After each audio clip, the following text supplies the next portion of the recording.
नमस्ते, मैं हूं डॉक्टर संजोग सिंह। समसारा कैंसर केयर में आपका स्वागत है। जैसे कि आप जानते हैं, मैं एक मुख और गला कैंसर विशेषज्ञ हूं, तो मैं खासकर उन सब्जेक्ट्स और टॉपिक्स पर बात करता हूं जो ज्यादातर पेशेंट शायद हिचकते हैं पूछने में डॉक्टर से, या रह जाता है, या कभी कभार डॉक्टर्स, क्योंकि कैंसर का जब काउंसलिंग होता है, पेशेंट को बताया जाता है कि उनको कैंसर है, बहुत सारे ऐसे सवाल और सब्जेक्ट्स होते हैं जो शायद कभी कभार छूट जाते हैं। तो मैं खासकर उन टॉपिक्स पे बात करता हूं जो पेशेंट्स की लाइफ को सर्जरी से पहले या ट्रीटमेंट से पहले, दौरान और उसके बाद अफेक्ट करते हैं। आज मैंने एक ऐसे ही टॉपिक पे ये वीडियो बनाया है, इसलिए आपसे आग्रह करता हूं कि आप मेरे चैनल समसारा कैंसर केयर को यूट्यूब और इंस्टाग्राम पे जरूर फॉलो करिए, ताकि आपको इस तरह के सब्जेक्ट्स और टॉपिक्स के बारे में पूरा नॉलेज मिलता रहे। तो आज जो मैंने टॉपिक पे चूज किया है, जिसके बारे में मैं बोल रहा हूं, उसका नाम है ऑस्टियोरेडियोनेक्रोसिस। सुनने में आपको बहुत कठिन नाम लगता होगा, तो मैं इसको सरल भाषा में आपको समझाता हूं। ऑस्टियो का मतलब होता है बोन, रेडियो का मतलब होता है रेडिएशन या सिकाई का जो ट्रीटमेंट होता है कैंसर में, और नेक्रोसिस का मतलब होता है एक प्रकार की सड़न,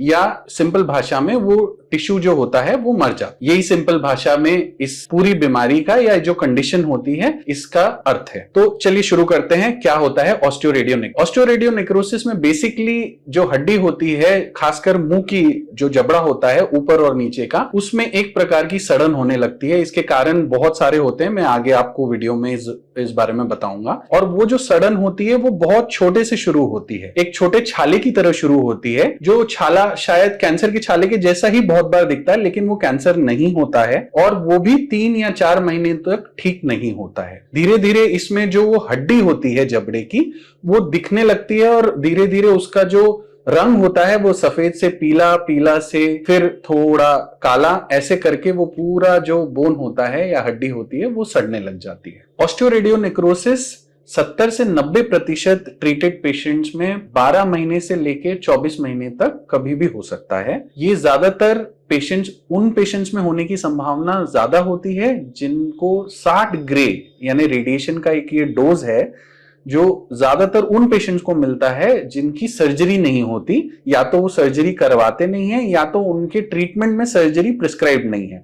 तो 60 ग्रे से ज्यादा रेडिएशन का डोज मिलता है, उनमें होने की ये संभावना ज्यादा होती है। तो ऑस्टियोरेडियोनेक्रोसिस क्यों होता है?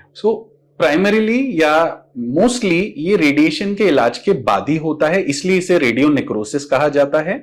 रेडिएशन में बेसिकली आपको एक तरह की गर्मी या सिकाई दी जा रही है, जो उस एरिया में, मुंह के एरिया में ही दी जाती है, और उसके कारण बहुत सारे दुष्प्रभाव अलग अलग जो हमारे सॉफ्ट पार्ट या हार्ड पार्ट जो कि बोन होता है उन पर होते हैं। ये ऑस्टियोरेडियोनेक्रोसिस में बेसिकली ये इफेक्ट आपकी हड्डी है, मुंह का जबड़ा है, उस पे हो रहा है। इसमें बेसिकली जो रेडिएशन होता है उससे जो पार्ट होता है हमारा हड्डी का और मसूड़ों का, वो खुलने लग जाता है। अगर कोई दांत निकाला हुआ है, वो दांत का जो सॉकेट है या जो जहां पे हड्डी थी वो भरता ही नहीं, वो जख्म कभी भरता ही नहीं, और वो धीरे धीरे सड़ने लग जाता है। बहुत बार इसमें से पस निकलने लगता है, जो कि एक प्रकार का आगे की स्टेज है। जब कोई भी चीज सड़ती है तो वो मरने लग जाती है, और मर के वो एक पस जैसा बनने लग जाता है। कई बार सिर्फ फ्रैक्चर हो जाता है, आपको पता नहीं चलता। आपको सडनली ऐसा एक दिन दर्द होगा और जो हड्डी होगी वो एक तरफ हो जाएगी, यानी आपका चेहरा अगर सीधा था तो आपको ऐसे सडनली फील होने लगेगा कि टेढ़ा हो गया है, क्योंकि एक तरफ की हड्डी फ्रैक्चर हो गई है। इसे पैथोलॉजिकल फ्रैक्चर भी कहा जाता है। तो ऑस्टियोरेडियोनेक्रोसिस के कारण क्या होते हैं? मेजरली ये उन्हीं पेशेंट्स में होता है जिनको रेडिएशन का या सिकाई का इलाज मिला हो। अगर आपका सर्जरी से पहले या इलाज से पहले कोई दांत सड़ा हुआ है, या दौरान या उसके बाद सड़ गया है, और उसी में रेडिएशन दिया जाता है, तो जो सड़ा हुआ दांत है उसके कारण जो जबड़ा होता है उसमें इंफेक्शन होता है, वही रेडिएशन के कारण बहुत ज्यादा बढ़ जाता है, और वो जख्म जो वहां पे बनता है वो भरता ही नहीं।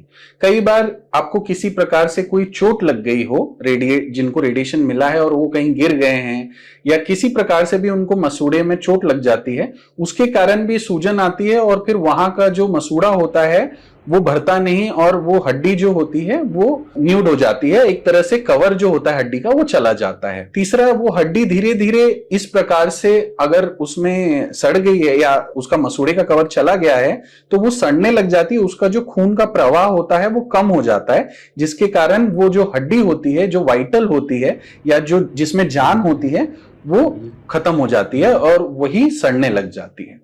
इस तरह से ऑस्टियोरेडियोनेक्रोसिस होता है। तो इस वीडियो के पहले भाग में मैंने आपको ऑस्टियोरेडियोनेक्रोसिस क्या होता है इस बारे में बताया। इसके इलाज और बचाव के बारे में और जानने के लिए इसी वीडियो का दूसरा भाग जरूर देखिए।